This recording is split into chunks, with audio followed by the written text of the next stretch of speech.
자, 마태복음 11장 13절. 13절. 예. 모든 신은서와 율법에 신은된 것은 요한까지. 예. 자, 이때까지는 요한 때까지의 구약의 모든 게 있었어요. 그러니까 구약에는 제사를 지낼 때 어린 양을 잡고 소를 잡고 막 이랬는데 그것이 구약의 어떠함인데 요한부터 시작해서는 보라 세상 죄를 지고 가는 하나님의 어린 양이로다. 어린 양이 예수님이 어린 양이 되어버렸죠. 구약에는 열심히 해갖고 전쟁해갖고 성전을 지었는데 이 성전을 허물라 내가 사흘 만에 다시 지으리라 하면서 자기 자신을 가르쳐 말한 것이라 할 때 성전이 그리스도가 성전이 되었어요. 십계명도 구약에는 십계명이었는데 이 십계명이 하나님 자신을 얘기하고 있어요. 그래서 요한 때까지가 구약의 어떠함이고 요한 때부터 법이 완전히 바뀌어버려서 시대가 바뀌었다. 그래서 우리는 율법의 어떠한 것보다 그리스도를 믿음으로 말미암아 얻은 의 자 이렇게 바뀐 것이 이 13절에 어떠한 걸 얘기하고 있어요. 자 조금 더 갈게요. 14절요.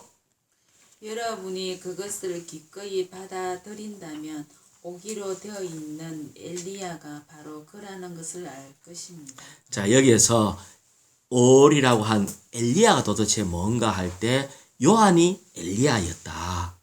그래서 사실은 그 요한이 엘리야였고 또 계시록 맨 마지막에 또 엘리야가 다시 와요. 그래서 대환란 동안에 이 예언이 또 이루어집니다. 사실은. 그래서 이제 예수님이 요한에 대해서 얘기를 한 거예요. 요한이 여자 중에서 난 자는 가장 크다. 그런데 이 성령으로 난 하나님의 생명으로 태어난 그리스도인은 요한보다 더 크다. 그런데 이것을 어떻게 해야 된다고요? 그래서 맹렬히 사납게 필사적으로 힘을 써서 천국을 탈취해야 된다. 라고 얘기를 하면서 내가 예를 들어 줄게 하고 15절에 들어가는 거예요. 내가 예를 들어 줄게. 무슨 예를 듣죠? 15절 같이 읽어볼까요? 들을 귀가 있는 사람은 들으십시오. 이 말은 너 귀 있냐? 우리 귀 있잖아. 그럼 들어라. 그러니까 누구나가 다 이걸 들어야 된다. 지금 요한을 얘기했고 그 다음에 뭘 얘기했어요? 요한보다 더 큰 이 여자의 몸에서 태어난 것보다 더 큰 믿음으로 하나님의 자녀가 된 우리가 천국을 쟁취해야 되는데 귀 있으면 들어라. 이 말이 우리에게 가장 중요한 예를 얘기해 주는 거예요. 예를 그게 뭔가 16절입니다. 내가 이 시대를 무엇에 비유하면 되겠습니까? 마치 어린 아이들이 장터에 앉아 다른 아이들을 불러. 자, 지금 이 시대를 얘기를 하면서 쟁취해라 이랬거든요. 천국은 쟁취해야 되는 거다. 맹렬히 쟁취해야 되는 거다 했는데 그러면 이 시대를 뭐에 비유하면 되겠습니까? 할 때에 마치 어린아이들이 장터에 앉아. 장터는 뭐 하는 데가 장터입니까? 형제님 장터에서 뭐 하죠? 물건 팔고 오늘날 이 시대가 전부 사고팔고에 달려 있어요. 안 그래요? 장터에서 사고팔고처럼 내가 직장에 왜 다녔냐? 직장에서 뭔가 물건 생산해갖고 그것도 수출하고 수입하고 수출하고 전부 다 사고팔고예요. 이 시대는 사고팔고로 가득 차가 있는 세상이 이 시대의 사람들이에요. 근데 주님이 하신 말씀이 어린아이들이 그러고 있다는 거예요. 어린아이들은 여기에 지금 적극적인 면에서의 어린아이가 아니에요. 어떤 면에서 여기에서 말하는 어린아이는 우리 보고 하는 말이에요. 너가 어린아이다 지금. 지금 우리가 어린아이인데 이 말은 쉽게 믿고 쉽게 속고 쉽게 따라가고 쉽게 울고 쉽게 웃고 쉽게 마음이 흔들리고 이게 어린아이예요. 어리석은 우리를 얘기하는 거예요. 너가 너무나 어리석다. 이 시대에는 모든 것이 장터에서 복잡하게, 장터에는 얼마나 복잡해요. 시끌벅적해. 뉴스도 시끌벅적하고요. 오만 것이 시끌벅적한 이 장터에 앉아 있는 어린아이와 같다는 거예요. 그런데 여기에 다른 어린아이들을 불러서 부른다는, 내가 장터에 있으면서 다른 어린아이들 복음을 전한다고 다른 어린아이들을 이렇게 불러주는 거예요. 자, 사실은 옛날에는 5일장처럼 복잡한 시장 같은 데서는 애를 잘 잃어버려요. 우리가 어떤 면에서 아까 그리스도가 복음이라 그랬는데 그리스도를 가지고 장터에 가면 그리스도를 잘 잃어버려요. 아주 괜찮아 보이는 것도 있고 재밌는 것도 있고 맛있는 것도 있고 이러다 보면 어느새 그리스도를 잃어버려요. 그러니까 장터에서 엄마를 아주 잘 잃어버리는 것처럼 이 시대가 장터이기 때문에 우리는 주님을 너무나 쉽게 잃어버릴 수 있는 곳에 앉아 있다. 자, 그래서 여기에서 17절요. 예수님, 우리가 너희를 향하여 피리를 부르도 너희가 춤을 추지 않았고 우리가 장송가를 불러도 너희가 가슴을 치지 않았다라고 말하는 것과 같습니다. 여기에 우리가 하니까 혼자가 아니죠. 그리스도와 침례자 요한은 이 말입니다. 우리가 너희를 향하여 왕국 복음을 전파하기 위해서 피리를 불렀어요. 피리는 음악이잖아요. 음악이니까 기쁜 소식이죠. 흥을 돋구기 위해서 기쁜 소식, 왕국 복음을 주님과 또 그분의 선지자인 신언자인 요한을 통해서 복음을, 기쁜 소식인 복음을 막 노래 불러서, 그런데 장터에 앉아 있으니까, 자, 장터에 앉아 있으면 음악 감상이 잘 되겠어요? 안 되잖아요. 그러니까 어떤 면에서 우리가 이거는 너무나 기쁜 소식이고 이 너무나 중요하다, 한번 들어봐라 하고 피리를 불면은 처음에는 그 피리 좀 듣다가 좀 있으면은 고개가 또 돌아가갖고 옆에 있는 거 또 보고 어떤 물건 만져보고 그래 너 그 노래 불러봐 내 듣고 있어 이러면서 엉뚱한 짓 하고 이렇게 하니까 복음이 제대로 들어가질 않는 거예요. 그러니까 춤을 추지 않았고 반응이 없는 겁니다. 우리가 지금 어디에서 피리를 분다고요? 장터에서. 세상이 시끌벅적하고 세상이 요란하고 세상이 이슈가 너무 많기 때문에 거기에 어떤 걸 해도 사람들이 마음을 열고 이거를 음악 감상하듯이 처음부터 끝까지 잘 듣고 이거 잘했다 하고 박수치고 이런 일이 없는 거예요. 들어봐도 좀 들을만하다 엉뚱한데 또 관심 흘러가고 또 관심이 흘러가고, 그래서 이 기쁜 소식에 반응을 보이지 않는다. 보이지 않는다. 춤을 추지 않는 거예요. 그 다음에 우리가 장송가를 불러도, 장송가가 뭐예요? 장송가는 최자님 장송가 뭐 한 소절 좀 해봐요. 장송가 주로 내용이 어때요? 아이고 조선집에서 예. 안 계시. 너 이라마 죽는다. 죽으면은 어디 가노? 이 완전히 인생이 끝나는 어이야. 슬픈 노래를 하거든. 헤어지는 거, 가족들하고 다 헤어지고 소망 없고 너는 이제 가마 이제 언제 오냐 오지도 못한다. 아주 슬프고 어째 보면 겁주고 슬픈 노래 불렀는데 그거 듣고 겁도 안 내. 가슴을 치지 않았다. 주여. 반응이 없어요. 암만 그래도 멸망한다 하고 죽는다 하고 슬프다 하고 해도 거기에 감정이 조금도 요동되지 않는다. 그래서 하나님의 은혜는 그들에게 구원을 베풀었지만은 그들은 그것을 받아들이려고 하지 않는다. 그래서 이것이 이 시대라는 거예요. 이 시대.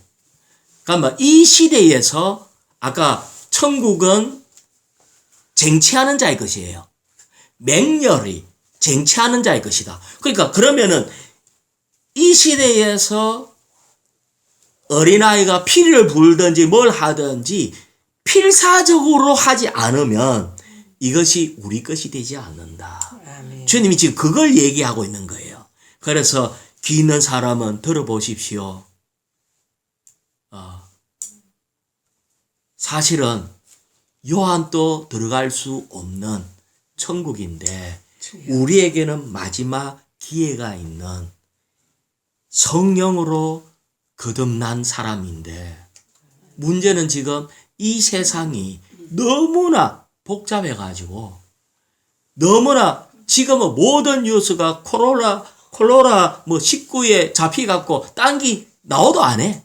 요거 끝나고 나면 또 막 선거니 뭐니 5만 개 다 돌아가지고, 이러니까 누가 잠잠히 기쁜 소식인 주님을 누리고 사는 것을 듣고 교통하고 기뻐하고 슬퍼할 수 있겠냐는 거예요. 그런데 여기에서 말씀을 통해서 주님을 얻어서 기뻐하는 자가 있다면 그 자가 어떤 자다? 천국의 맹렬히 탈취하는 자가 되는 거예요. 슬퍼하도 천국을 맹렬히 탈취하는 자가 되는 거예요. 아멘. 그런데 이르기가 쉽지 않다. 장터에서 주님 앞에 집중하기가 쉽지 않아요. 자, 우리가 이제 만약에 성경을 읽는다. 성경 읽죠. 근데 이게 성경 한 줄 읽는데, 아니면 성경 한 페이지를 읽는데 계속 들어갔다 나갔다 하잖아. 생각이 들어갔다 나갔다 하니까 이게 장터에서 읽으니까 성경을 기는 사람은 들으십시오 이래도 막 안 들려. 이게 감동도 없고 가슴 치는 것도 없고, 복음이 주님이 복음이다 해도 뭐 복음이겠지 하고 이걸 갖다 취하려고 하는 사람이 아무도 없어. 우리 안이 장터예요. 보면은. 예.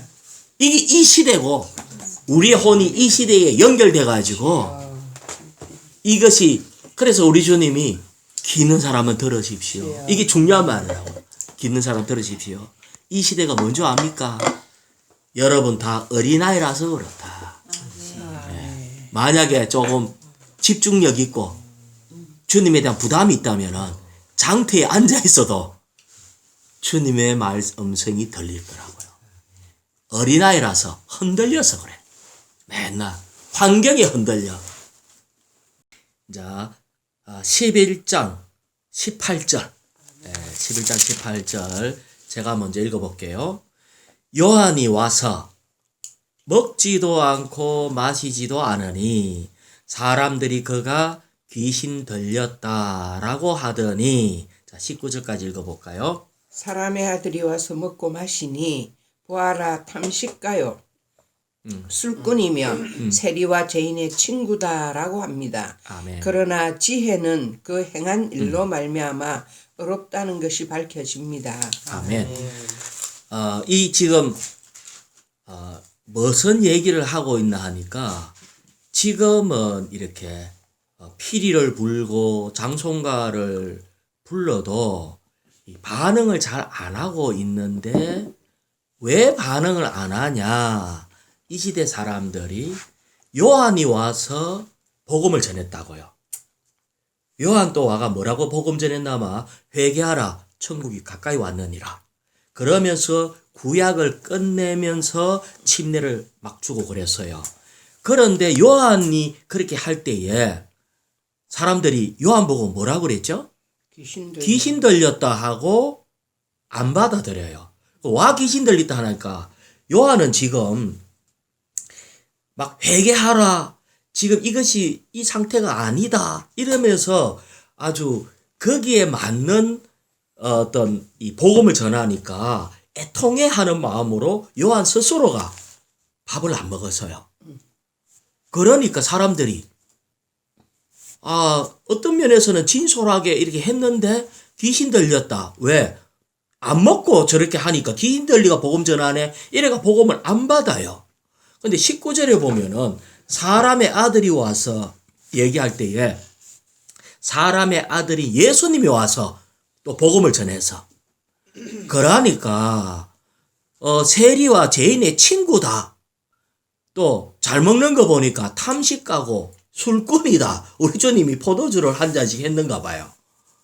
그때는 이제 음식이 이 만찬 때도 포도주를 주잖아요. 그러니까 이렇게 가니까, 그래서 한쪽은 요한 때는 안 먹기 때문에 귀신 들렸다고 이 복음을 안 받고, 이제 주님 자신이 복음이거든요. 그래서 모든 묶인 것을 풀어주고 이제 먹을 수 있는 이런 이 해방을 의 복음을 전했기 때문에 이제 그분은 더 이상 금식할 이유가 없었죠. 그래서 가난한 자에게 먹을 걸 주고 같이 먹고 막 이렇게 아주 잔치로 아주 즐겁게 복음을 전하니까 완전히 세리와 죄인의 친구다. 이렇게 하면서 복음을 안 받아요. 그래서 이 말은 뭐냐면은 이라나 저라나 이래도 핑계대고 주님을 요한을 배척하고 잘 먹으면은 잘 먹는다고 핑계대서 주님을 배척하고 결국은 이 왕국 복음이 전파될 때에는 이 세상 사람은 이 왕국 복음을 잘 받지 않는다. 지금 이걸 얘기하고 있어요. 안 받아요. 자, 그런데 자, 우리가 지난번에 지금 요한의 얘기가 나오니까 조금 더 이렇게 한번 교통을 좀 해보면요. 자, 요한은 여자의 후손으로서 여자 몸에서 난 자 중에서 제일 아주 큰 자다 이렇게 하고 요한은 어떤 면에서 아주 예수님의 오시는 길을 평탄케 하고 구약을 끝내는 일을 했어요. 그러니까 요한이 한 일은 아주 큰 일을 했어요. 이제 구약을 끝내고 주님이 오신 것이 신약이니까 구약에서 신약을 바꾸는 일, 놀라운 일을 했어요. 그런데 왜 요한이 죽어야 됐을까요? 주님은 요한을 좀 살려주면 안 됐을까? 이것은 한면에는 지난번에 요한과 요한의 제자가 바리새인하고 하나가 돼갖고 종교화됐다고 얘기했었잖아요. 지난번에. 그거 외에는 요한이 죽을 일이 없었을까?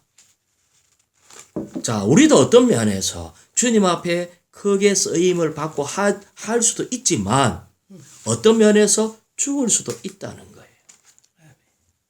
끝날 수도 있어요. 그거는 인정은 해줘요. 주님은 요한이 어땠다는 걸 인정은 해주는데 결국은 주님은 요한을 감옥에서 구출하지 않았어요. 구출하지 않았고 결국은 그래가 죽었어요. 자, 그러면은 이 일이 왜 이렇게 풀어주지 않고 죽게 하셨을까? 자, 요한복음 3장 22절을 적어놓고요. 요한복음 3장 22절을 같이 좀 읽어봅시다. 이 일이 있은 후에 예수님께서 자기 제자들과 함께 유대 땅으로 가셔서 거기서 그들과 함께 지내며 침례를 주셨다. 아멘. 누가 침례를 줬다 했어요? 예수님이. 한편 요한도 예. 살렘 근처 에논에서 침례를 주고 있었다. 아멘. 왜냐하면 그곳에 물이 많았기 때문이다. 아멘. 사람들이 와서 침례를 받았다. 아멘. 자, 예수님이 침례를 주고 있는데 같은 시기에 좀 떨어져 가지고 요한도 그곳에서 침례를 주고 있었어요. 24절. 그때까지만 해도 요한이 감옥에 갇히지 않았다. 요 말이 좀 신비로운 말이에요. 감옥 갇히지 않았다. 그때까지는. 그러니까 이 감옥 갇히는 거하고 요 앞에 요 침례 주는 거하고 관계가 있어요. 자, 그러면은 요한이 도대체 무슨 잘못을 했죠? 자, 요한이 처음 침례를 주고 예수님한테도 침례를 준 것이 맞았어요. 침례라는 말은 물에 세례하고 달라요. 우리는 보통 세례하는데 이 세례라는 말의 뜻은 세수하다, 세면, 이게 식는다는 의미가 있어요. 침례는 물에 잠긴다는 의미가 있어요. 식는 거는 죄를 식는다. 그러니까 이거는 천주교에서 행하고 있는 머리 끝에 물을 뿌리는 것을 우리는 약식 세례라고 불러요. 왜냐하면 사람을 일일이 물에 다 잠그려고 하니까 좀 귀찮고 하니까 막 머리 끝에 물 찍어 바르면은 침례 받은 거하고 똑같다 이래갖고 그 말이 약식 세례가 되었어요. 자, 그런데 마가복음 16장 16절에 보면은 믿고 침례를 받는 사람은 구원을 얻으리라. 자, 우리 개역 성경에는 믿고 세례를 받는 사람은 침례를 받는다는 말이 있어요. 그러면 여기에 뭐냐? 침례 전에, 세례 전에 해야 되는 게 있는데 반드시 해야 되는 거는 뭐죠? 믿고가 들어가요. 우리가 주님을 구주로 영접해서 믿고 그 다음에 침례가 있어야 돼요. 그럴 때 구원을 받습니다. 그런데 천주교에서 이것을 잘못 적용을 한 거예요. 믿음이라는 것은 내가 마음을 열고 내 의지를 사용해서 또 내 지혜를 사용해서 나는 예수님을 이제 구주로 영접합니다. 이게 믿음이에요. 그런데 천주교에서는 어린아이가 태어나면은 세례를 줘야, 침례를 줘야 돼. 왜? 믿음의 엄마, 믿음의 아빠가 있으니까 이 아이는 저절로 믿음이 있다. 이래가지고 침례를 주려니까 아까 침례가 뭐라고요? 물에 잠가는데 어린아이를 말귀도 못 알아듣는 아를 물속에 푹 잠가보면 자칫하면 위험하잖아요. 그래서 아이고 막 물에 집에 엮는 것보다 머리 끝에 물 딱딱 찍어 발라도 침례하고 같다. 이래가지고 천주교에서 나온 게 약식 세례하는 게 나왔어요. 그런데 그 어린아이가 말도 할 줄 모르는데 엄마인지 아빠인지 구분도 못하는데 믿음이 있겠어요? 없어요. 그래서 성경에는 믿고 세례를 받는 사람은 구원을 얻으리라 했는데 이것을 억지로 세례를 주려 하니까 믿음을 그냥 아이고 엄마 아빠가 그냥 막 믿음을 다 믿는 자녀다 이래가 억지로 만들어 갖고 했기 때문에 이것은 진리에서 좀 벗어났다. 그런데 이것을 장로교나 이런 데서는 천주교의 실행을 그때 종교교육하고는 장로교가 그 다음에 나서니까 천주교의 실행을 그대로 갖고 왔기 때문에 장로교는 약식 세례를 줘요. 그래서 우리는 성경에서는 예수님이 약식 세례 준 적이 없고 제자들도 약식 세례 준 적이 없고 뭐를 했다? 물에 들어갔다가 올라올 때 성령이 임했다. 이랬기 때문에 물에 잠기는 거. 다른 말로 아마 수침입니다. 수침. 그래서 이제 이번 기회에 제가 이제 그 부분을 얘기하는 거예요. 자, 그런데 이 일은 식는다. 세례는 식는다는 의미가 있고 침례는 죽는다는 의미가 있어요.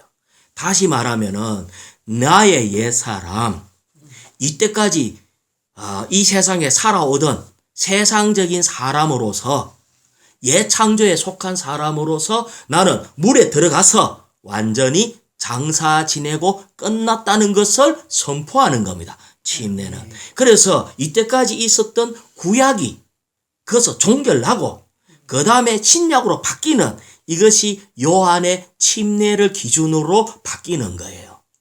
자, 그래 했는데 아까 뭐라고 했어요?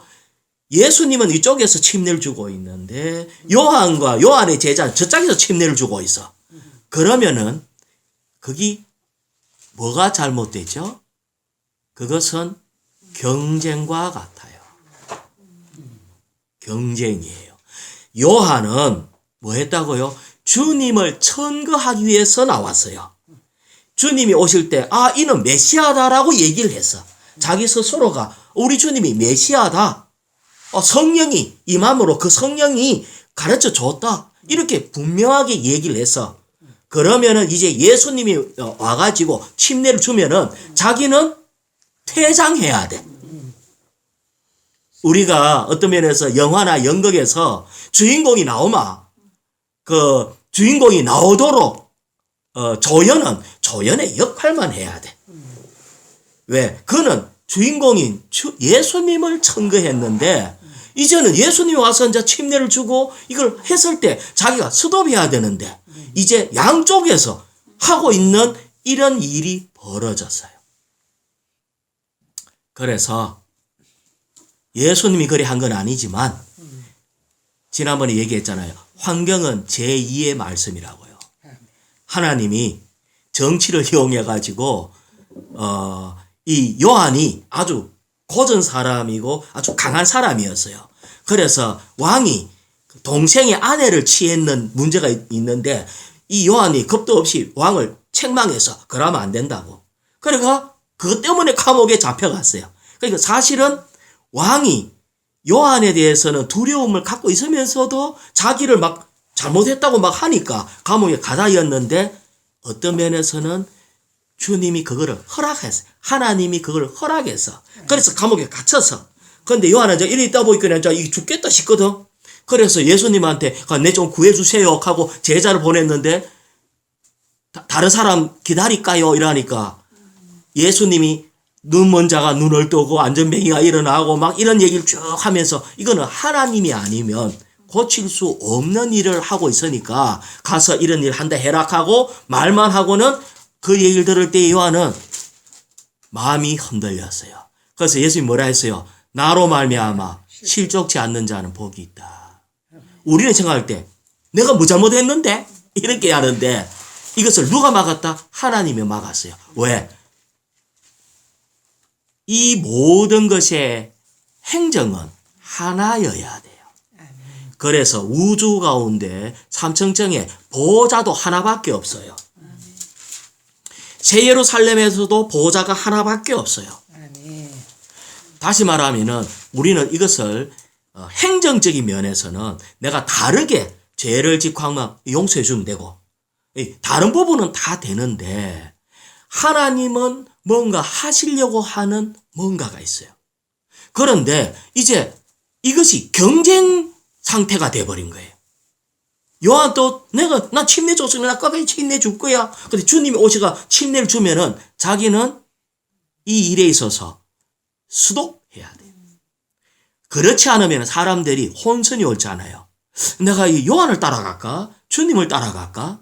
이게 맞나? 저게 맞나? 요한한테 침례 받는 게 옳을까? 주님한테 침례 받는 게 옳을까? 사람들이 하나님은 지금 한 사역을 하고 계시는데 일로 왔다가 절로 왔다가 왔다 갔다 하게 되면은 그때에 문제가 발생되니까 하나님은 요한을 제거시키는 일을 하시는 거예요. 이것이 너무너무 중요한 겁니다. 우리는 이번에 예를 들어서 우리는 그렇게 보지 않지만 가짜로 주님에 대해서 능력을 행사하고 진리가 최고 높다 하고 이런 사람이 쫙 나타나면은 어떨 때 하나님은 이것을 봐주지 않을 때가 있어요. 왜? 우리 주님은 한 사역이다. 내가 한 사역에 대해서 조금만 얘기할게요. 하나님은 성함이 하나님이에요. 아시겠죠? 하나 유일하신 하나님, 하나님이에요. 하나님은 두 분이 아니고 세 분이 아니고 네 분이 아니고 하나님이에요. 우린 그걸 알아야 돼. 하나님은 오직 하나로 역사하신다. 그래서 하나님이 에덴 동산에서 아담 한 사람을 지었어요. 내가 하나님일 것 같으면요, 인간적으로 할 것 같으면 나는 아담 같은 사람 한 10명 좀 만들어가지고 불량품 나오면은 죽이고 해갖고 제일 괜찮은 아담 한 명만 남겨놓는 그런 마음이 있어요. 그런데 우리 주님은 올인해요. 아담 한 명만 딱 만들어요. 그런데 아담이 실패했잖아요. 선악과 먹고. 그러면은 내가 만든 거가 100% 한 명 실패가 100% 실패라니까? 그런데 하나님은 이 아담의 후손을 쭉 가다가 아담이 실패했기 때문에 쭉 가다가 아담이 실패하면 아담의 후손이 다 실패한 거예요. 그럴 때에 하나님이 다시 시작을 해요. 어떻게? 아브라함을 한 명 딱 불러내요. 갈대아 우르 땅에 많은 사람이 갈대아 우르라는 것은 우상을 섬기는 도시가 되죠. 하나님도 대충 믿고 있는데 이제 우상을 중심으로 믿고 있는 것이 너무나 많았기 때문에 그 중에서 하나님은 아브라함 한 명을 불렀어요. 아브라함을 왜 불렀을까? 그건 잘 몰라요. 그런데 아브라함은 그렇게 믿음이 좋지 않았어요. 왜냐하면 영광의 하나님이 아브라함한테 나타나가지고 내가 하나님이다. 영광으로 나타나니까 너무 놀래서 그거를 아빠한테 얘기하고 막 이랬는데 그때 뭐라고 얘기했나니까 아이고 영광의 하나님이 나타나가지고 네 본토 친척 아비 집을 떠나서 내가 지시하는 땅으로 가라 했습니다. 이래 아버지한테 얘기를 했어. 믿음이 있었으면 그 말 듣고 아브라함 혼자 떠나야 돼. 그런데 믿음이 없고 그 말 듣고는 꼼짝을 하고 있으니까 아버지가 야 떠나라 한다며.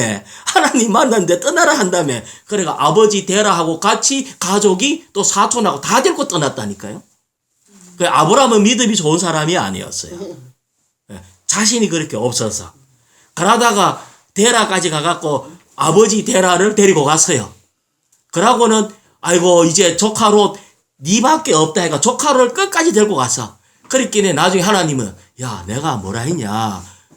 본토를 떠났고 친척을 떠났고 아비는 내가 아버지가 죽어서 갔으니까 근데 친척을 아직 안 떠났잖아요. 왜? 조카가 있으니까. 그래서 하나님은 조카를 인위적으로 떠나게 하기 위해서 그 롯의 이게 양치는 종들하고 또 아브라함의 종들하고 싸움 붙여가지고 그래갖고 아브라함이 하는 말이 네가 우하면 내가 자고 네가 자면 내가 우할게. 결국은 그래갖고 조카가 떠났어요. 그랬기 이제 맨 나중에는 본토도 고향을 떠나니까 본토 떠나고 아버지 죽어가고 떠나고 그 다음에 조카 떠나고 나중에 혼자 남았어. 자기가 한 게 없었어요. 하나님이 불렀는데 아브라함 혼자 불렀어. 내 같으면은 한 몇 명 안 불렀겠어요? 믿음 좀 좋은 하나님은 오직 한 사람을 지으시고 오직 한 사람을 불러내시고 그래서 우리는 아브라함이 믿음의 조상 아브라함이 되었어요.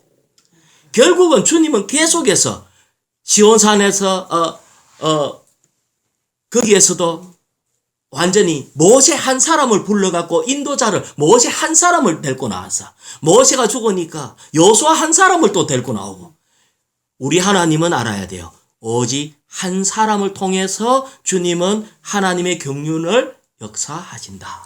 하나님의 뜻을 이루신다. 이것이 신약에도 마찬가지예요.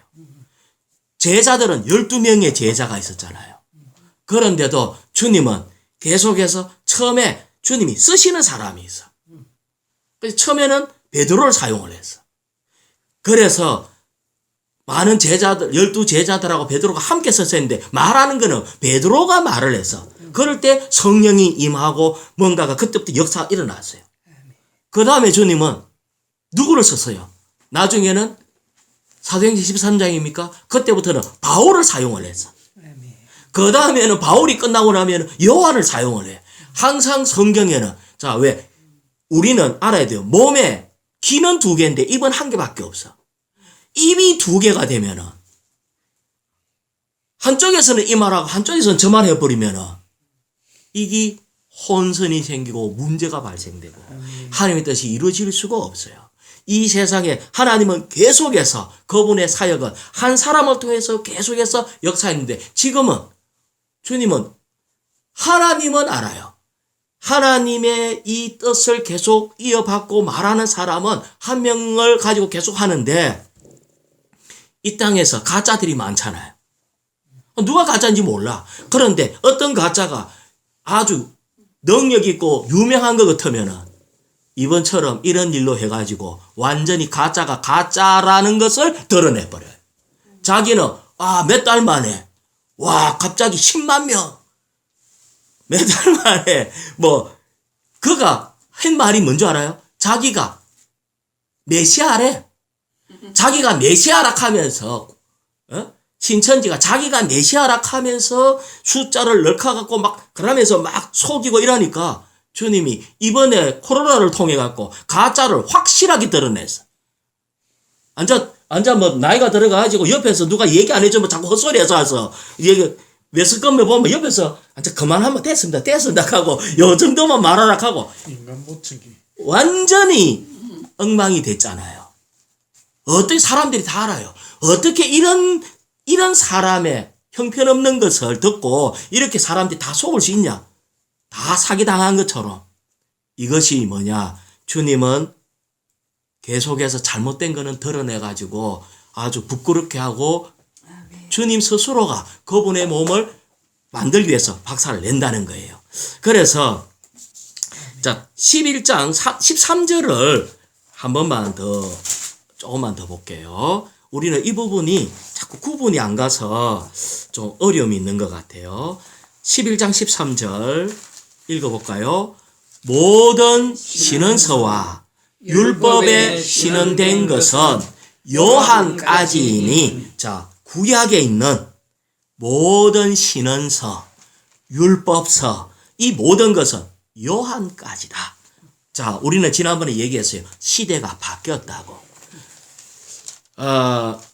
형제, 혹시 지금이 우리나라가 지금 몇 공화국인 줄 알아요? 우리는 이 공화국이란 말을 쓰잖아요. 우리가 박정희 대통령이 그럴 때 저기 5공화국이란 말, 전두환 대통령까지가 5공화국이었어요. 예? 7, 예, 지금은 6공화국이에요. 하여튼, 예, 예. 예, 이게 헌법이 개정이 되는데, 헌법을 조금 개정한 게라고 완전히 바꾸는 거. 그러니까 갑자기 이 헌법에서 내각제로 바뀌면 공화국이 달라져요. 그래서 우리가 이제 이승만 대통령이 있다가 두 번째는 내각제로 바뀌었거든요. 그러니까 윤보선 대통령이 있을 때는 2공화국. 그래서 이제 또 데모해가지고 이제 이렇게 쿠데타 일으켜갖고 박정희 대통령 때 3공화국. 그러다가 유신헌법 나오고 4공화국. 그러다 전두환 대통령이 나오면서 다시 법을 바꿔갖고 이제 5년제 대통령이 해갖고 5공화국. 그러다가 이제 그거 끝나고 난 뒤에 민간은 이제 지금과 같은 이런 대통령제가 바뀌면서 6공화국. 이게 지금 6공화국이에요. 자, 내가 왜 이 얘기를 하나 하면은, 5공화국 시대는 아주 집회의 자유일이 잘 없잖아요. 대마만 막 잡아가고 그랬거든요. 그때까지만 해도요, 12시 되면은 통행금지가 있었어요. 그런데 이제 공화국이 바뀌어서 지금은 통행금지가 없잖아요. 그런데 내가 만약에 바뀐 공화국을 모른다면은, 시대가 바뀐 걸 모른다면은, 12시 넘으면은 밖에 나가는 거를 두려워해가, 아이고, 누가 볼까봐, 뭐, 경찰이 올까, 두근두근 이러면서 밖에 나가는 사람은 어리석은 사람이다. 법이 바뀌었는데. 이게 바뀌었다는 걸 알아야 돼요. 자, 우리는 법이 바뀌었어요. 어떻게 해요? 구약에서 신약으로 바뀌었어요. 그럼 우리는 구약을 지켜야 돼요? 안 지켜야 돼요? 자, 법이 바뀌었다고 해도 100% 바뀐 게 아니잖아요. 안 그래요? 법이 바뀌었다고 해도, 아니, 5공화국에 있는 법이 대부분 6공화국 때 있어요. 근데 안 좋은 것만 바꿨지. 구약에 있는 많은 내용이 신약에도 있어요. 그런데 가장 중요한 법, 그러니까 구약은 옛날에 한 약속입니다, 행제님. 옛날에 한 약속. 예법, 율법, 신헌서, 이게 예법, 이게 구약이라고. 지금은 뭐라고요? 예수님 오고 난 뒤에, 아까 모든 신헌서와 율법에 신헌된 것은 요한 때까지니, 요한이 법을 바꿔버렸다니까요. 침례를 통해서 구약을 끝을 냈어. 침례는 죽음을 얘기한다 했잖아요. 물이 잠기니까. 그래서 구약의 모든 것을 끝을 내고 이제 새로운 세상이 열렸다. 새로 약속을 한다. 신약으로 바뀌었어. 근데 오늘날 많은 사람들에게 물어봐요. 제가 물어봐요. 예전에 한번 물어봤어. 10계명 지켜야 될까요? 말아야 될까요?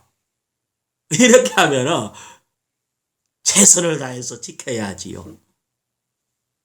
그렇게 한다고요.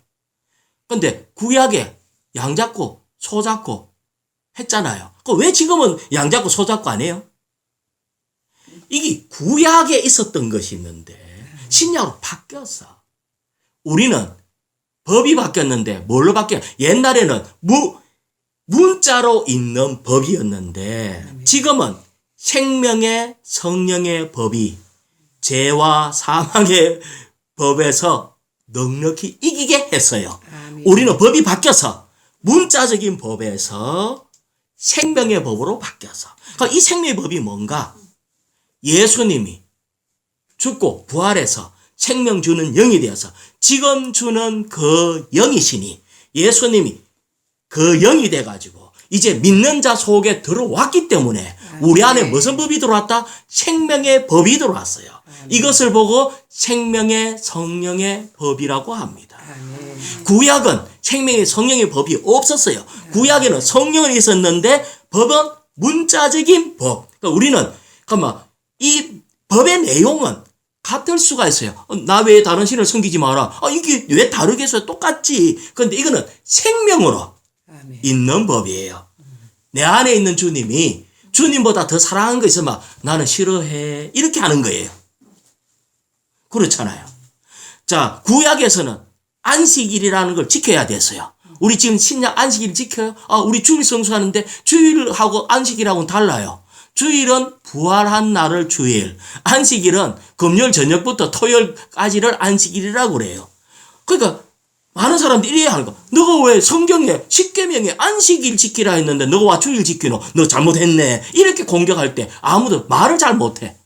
법이 바뀌었는데. 우리는 주님이 우리 안에 들어왔기 때문에 아멘. 주님이 우리 안에 있으면 안식이 있어요. 아시겠죠? 아멘. 내가 엄마 옆에 있고 나를 도와주는 엄마가 든든한 엄마 있는데 막 불안해 막 하면은 얘야 괜찮다 엄마가 있지 않느냐 이럴 때에 엄마를 믿으면 안식해야 돼. 그런데 엄마를 못 믿고 계속 불안해하면은 엄마가 성질난다니까. 우리는 안식을 지킨다는 것은 우리 안에 들어온 주님이 나의 참된 안식이기 때문에 내 안에 주님이 있고 주님을 누리면 안식이 있다. 그러면 안식을 지키는 거예요. 그런데 주님이 있다. 주님이 아무 염려하지 마라. 믿는 자에게 능치 못한 일이 없느니라. 이런데도 아이고 나는 그래도 못 믿겠는데 이러면은 무슨 법에 걸렸다? 안식일 범하는 법에 걸렸다. 그래서 이것이 문자적인 법에서 생명의 법으로 바뀌었다. 아멘. 이것이 언제? 마태복음 11장 13절에 있는 요한의 때까지 이때부터 법이 바뀌었다. 그러니까 많은 사람이 이걸 모르다 보니까 자꾸 구약을 신약에 막 적용을 하는 거예요. 신약을 가지고 또 구약에 갖다 대고 이거 뒤죽박죽이래 하기 때문에 많은 때 구약에서 말했는 11조를 신약에는 11조란 말이 없어요. 하지만 이런 말이 있어요. 이것도 행하고 저것도 패하지 말라는 말이 있어요. 그래서 어떤 면에서 많은 것을 자꾸 문자적인 것을 막 따라가려고 하면서 지금 많은 신약을 살고 구약 이런 혼돈 가운데 있기 때문에 이것이 우리에게 오늘날 많은 문제였다.